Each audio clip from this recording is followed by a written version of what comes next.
আমাদের দেশনেত্রী বেগম খালেদা জিয়ার সবাই দোয়া করবেন আল্লাহ যেন তাকে জান্নাতবাসী করে। সারা পৃথিবীর ইতিহাসে আর এই কোনো নারী হবে কি না সেটা আমাদের জানা নাই। কি বলবো ভাই, আজকে তাকে আমাদের দেখেন সারা বাংলাদেশের সারা পৃথিবীর মানুষ আজকে কিভাবে তার জন্য কান্না করতেছে, কিভাবে কি করতেছে যে তিনি আমাদের মাঝে নাই। আমরা এখনো বুঝতে পারতেছি না রাজনীতিতে যে একটা শূন্যতা প্রকাশ পেয়েছে, তা আমরা বলতে পারো এরকম দিক নির্দেশনা আগে দিতে পারবে কি না সেটা আমাদের জানা নাই।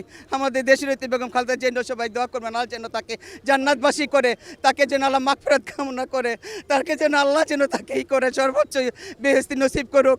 আর আমাদের দেশের তার যেন সুখ সইবার মতো তাকে আল্লাহ ক্ষমতা দিক।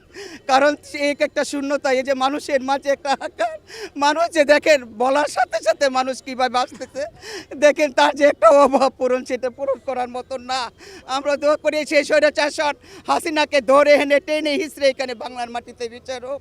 সে আমাদের দেশনেত্রী বেগম খালেদা জিয়াকে যেভাবে নির্যাতিত করেছেন, যেভাবে 16টা বছর তাকে কারাগারে রেখে তাকে যেভাবে ক্ষতি করেছে, সেটা যেন তাকে এনে এখানে বাংলার মাটিতে জনগণের কাছে ফাঁসি, কেন ফাঁসি তো সামান্য শুধু একটা কিনি, জনগণের সামনে তাকে ছেড়ে দেখ, জনগণে তার বিচার করবে।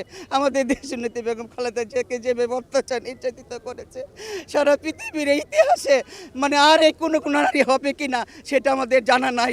আমাদের দেশনেত্রী বেগম খালেদা জিয়ার জন্য আমরা যেভাবে আজকে আবেগপ্রবণ হয়েছি, আল্লাহ যেন তাকে জান্নাতবাসী করুক। ভাই, আমাদের বলার মতো আমরা ভাষা হারিয়ে ফেলেছি।